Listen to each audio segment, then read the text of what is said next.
বিসমিল্লাহির রহমানির রহিম। আসসালামু আলাইকুম। কেমন আছেন সবাই? আশা করছি ভালো আছেন। আমরাও আলহামদুলিল্লাহ ভালো আছি। Welcome back to my channel Nahiyan Nafis activity. আমার এই চ্যানেলে আপনাদের সকলকে স্বাগতম। দেশে এবং দেশের বাইরে, কাছে এবং দূরে যারা দেখছেন, আশা করছি আমার ভিডিওটা আজকে আপনাদের কাছে ভালো লাগবে। যদি ভালো লাগে প্লিজ একটি লাইক দিবেন আর শেষ পর্যন্ত দেখা কন্টিনিউ করার চেষ্টা করবেন। আর যদি খুব বেশি ভালো লেগে থাকে বা আমার কোনো কথা আপনাদের কাছে ভালো লেগে থাকে তো অবশ্যই আমার চ্যানেলটি সাবস্ক্রাইব করে দিবেন। এতে করে আমি আমার চ্যানেলটা কন্টিনিউ করার একটা সাহস পাবো। তো যাই হোক, আমার গত ভিডিওতে আমি লঞ্চ জার্নি পার্ট 1 ছেড়েছিলাম। যেহেতু লঞ্চ জার্নিটা আমাদের 5 থেকে 6 ঘন্টার মতো লঞ্চে থাকতে হয়, তো অল্প অল্প করেও যদি আমি ভিডিও নিতে থাকি এতে করে অনেকটা বড় হয়ে যায়। আর ভাবলাম আপনাদের সাথে শেয়ারই করি, কারণ সেই তো আবার বাড়ি যাব, মানে ঢাকা যাব, ঢাকা গেলে তো সেই একই বোরিং লাইফস্টাইল, এই লাইফগুলা বা এই দৃশ্যগুলো তখন আর পাবো না। তখন আপনাদের সাথে নর্মাল আমার ঘরোয়া কাজকর্মগুলাই শেয়ার করতে হবে। এই কারণে ভাবলাম আপনাদের সাথে আমি এতটুকু শেয়ার করি যাতে করে আপনারা একঘেয়েমি আর না হন, দেখে আনন্দ পান। তো এই তো লঞ্চ চলছে, চলার মতো নিজের মতো চলছে, কোনো জ্যাম নেই, কোনো সমস্যাই নেই। তো আমার ছেলেরা তো আর এক জায়গায় থাকবে না, ওরা একবার নিচে যাচ্ছে, একবার ছাদে যাচ্ছে। আমরা দোতলায় ছিলাম, তো গরমও লাগতেছিল, ছাদে প্রচুর বাতাস ছিল, যার কারণে ছাদে একটু পর যাচ্ছিলাম। আর নিচে গিয়েছিল আমার ছেলেরা কিছু মজা কেনার জন্য, যেমন চিপস, জুস। আর এটা হচ্ছে ইঞ্জিন রুম। ইঞ্জিন রুমের যে সাউন্ড, কান পুরা মানে ফেটে যাওয়ার মতো অবস্থা। তো এখানে সামনে বসে যিনি টাকা ওঠান তিনি কীভাবে যে কাজ করেন আল্লাহই জানেন। তো আমার ছেলেটাকে নিয়ে নিচে নেমেছিলাম, তো বলে আম্মু এত সাউন্ড, তো কান মানে মনে হচ্ছে যে আমি আর কানেই শুনবো না। তো এই যে দেখেন লঞ্চের পিছন সাইড থেকে ভিউটা, লঞ্চ চলছে, একটু স্পিডে ছাড়ে। যখন বড় নদীতে আসে, মেঘনা নদীতে আসে, একটু স্পিডে ছাড়ে। বাতাসও ছিল, ভালো লাগছিল। নিচতলায়ও বাতাস, ছাদেও বাতাস। দোতলায় অত একটা বাতাস লাগে না, তা দোতলায় বসে ওইখানটা একটু নিরিবিলি থাকে, বাচ্চা কাচ্চা নিয়ে একটু মানে থাকা যায় শান্তিতে। তো যেটা হচ্ছে 7 নল লঞ্চ ঘাট। তো আমাদের এই 7 নলের পরেও আরও 2 থেকে 3টা, তারপর আমাদের মতলবের ঘাটটা আসে। তো এই তো আমার ছেলেরা আবার কেবিনে ঢুকে মানে রেস্টে ছিল, মজা করছিল নানা ভাইয়ের সাথে। দেখতেই পাচ্ছেন বেড়াতে যাব, কিন্তু সেন্টু গেঞ্জি পরিয়ে রেখেছি, কারণ বাচ্চাদের মানে কমফোর্টটা আগে চিন্তা করব। ওদের গরম লাগছিল, নিজেরও গরম লাগছিল, যার কারণে বোরকাও খুলে ফেলেছিলাম, নর্মাল ড্রেসে ছিলাম। আর লঞ্চে ওরকম একটা যাত্রীও নেই, এই জন্য ভাবলাম রাখি, সমস্যা কি। তো এই তো লঞ্চ ঘাট একটার পর একটা আসছিল। আর লঞ্চ ঘাটের দৃশ্যগুলো খুব সুন্দর ছিল। পাশে নৌকা, ট্রলার, তারপরে হচ্ছে বালুবাহী যেই জাহাজগুলো ওগুলো ভিড়িয়ে রেখেছিল, বা নদীর মাঝখানে বালুবাহী যে জাহাজগুলো সেগুলো রাখে, তারপরে বালু তোলা হয়। তারপর লঞ্চটা আমাদের আবার ছেড়ে দিল আমাদের গন্তব্যস্থলে যাওয়ার জন্য। অনেকে লঞ্চ জার্নিটা ভয় পান, আসলে কি ভয় পাওয়ার কারণও আছে, যারা সাঁতার জানেন না।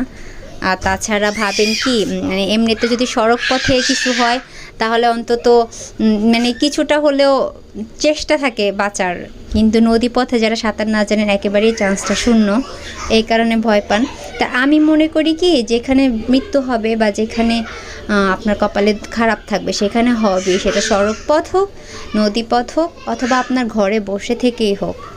তো যে দেখতে পাচ্ছেন বিকালের সূর্যটা দেখতে চমৎকার লাগছিল নদীর বুকে।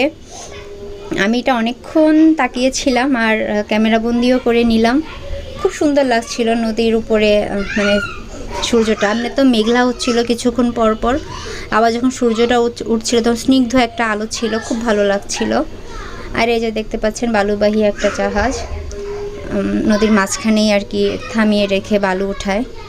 আর রোজে দেখতে পাচ্ছেন চাঁদপুরের লঞ্চ একটা যাচ্ছে।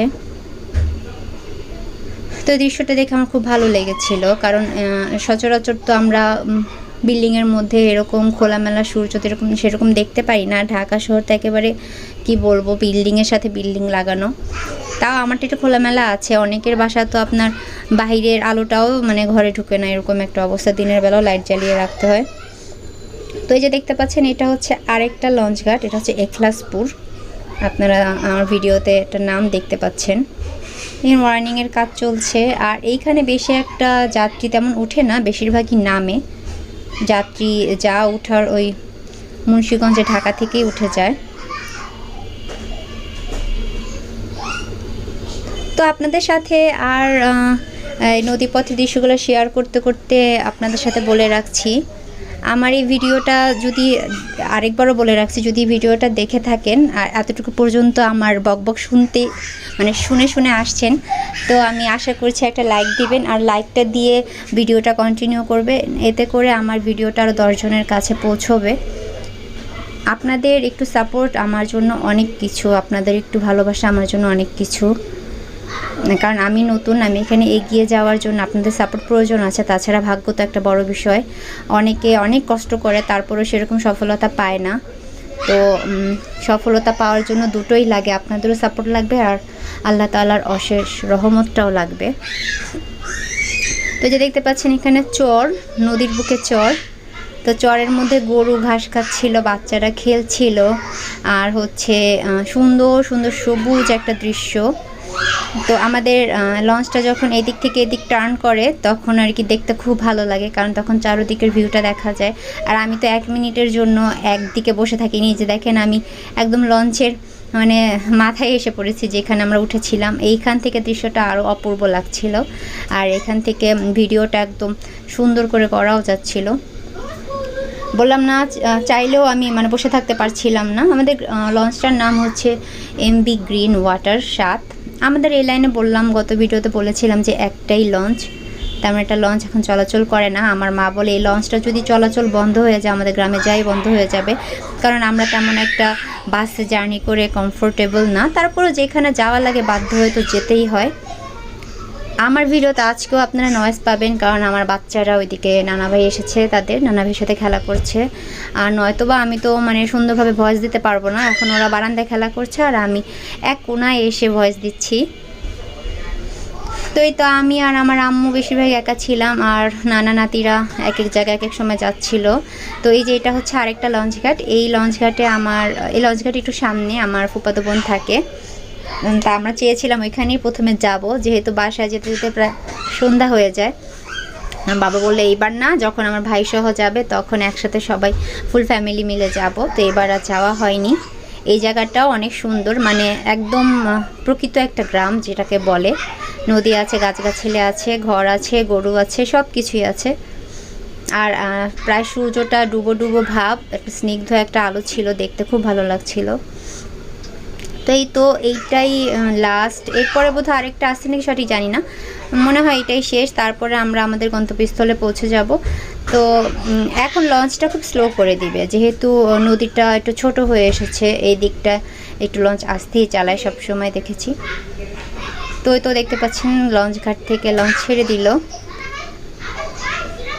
আর এই সময়টা নদীটা খুব শান্ত থাকে, যেহেতু মানে বড় নদী থেকে চলে এসেছি। এখানে আউট কোনো নৌকা, আউট কোনো ট্রলার বা বালুবাহী কোনো জাহাজও নেই, একদম শুধু আমরাই, চারপাশটা ফাঁকা আর একদম নিস্তব্ধ একটা পরিবেশ, আর অপরূপ একটা পরিবেশ। আপনারা আমার ভিডিও দেখে বুঝতে পারছেন। একদিক দিয়ে সূর্য হালকা ডুবে যাচ্ছে, আর আমি আবার যে চাচারটা লঞ্চ চালাচ্ছিল সে আমাকে তো দেখে খুব এক্সাইটেড, সে আরও সুন্দর করে মানে বসে টসে একেবারে লঞ্চ চালাচ্ছে। সে খুব এনজয় করেছিলাম ভিডিও করার সময়, বুঝতে পেরেছি। অনেকে তো আছে রাগ করে, কিন্তু সে খুব এনজয় করেছিল, দেখে খুব ভালো লেগেছে। তো চাচার ভিডিওটা আমি করে নিয়েছি। আসলে বৃদ্ধ মানুষ, উনি এই লঞ্চটা সবসময় চালায়, খুব সুন্দর করে চালায়। এখন পর্যন্ত এই লঞ্চটায় কোনো দুর্ঘটনা ঘটেনি, আলহামদুলিল্লাহ। তো যে দেখতে পাচ্ছেন নদীর মাঝখানে এখন এখানে মেলা বসে, প্রতিদিন বিকালবেলায় মেলা বসে। তো মেলায় অনেক লোকজন আসে, আর এখানকার রাস্তাটা খুব সুন্দর, মানে ঢাকার রাস্তাও মনে ফেল, এখানকার রাস্তা যে বাঁধের রাস্তা বলে, খুব সুন্দর রাস্তাটা। এখানে যখন চলাফেরা করি অটো দিয়ে তখন মানে এক নিমেষে রাস্তা শেষ হয়ে যায়, এখানে হাঁটতেও অনেক মজা। তো এই তো দেখতে পাচ্ছেন আমাদের মতলব লঞ্চ ঘাট ফাইনালি চলে এসেছে, আমাদের নামার সময় হয়ে এসেছে। শেষ পর্যন্ত আমরা বাড়িতে পৌঁছে গেলাম। ওই যে এটা আমাদের মতলব বাজারের ব্রিজ দেখা যাচ্ছে। আগে যখন মানে আমরা লঞ্চে যাতায়াত করতাম তখন এই জায়গাটায় আবার নৌকা দিয়ে আমাদের বাড়ি যেতে হতো। তো এখন অটোর পথ হওয়াতে অটো দিয়ে যাই। তো আমার ভিডিওটা এ পর্যন্তই, আশা করছি ভালো লেগেছে। আল্লাহ হাফেজ, আসসালামু আলাইকুম।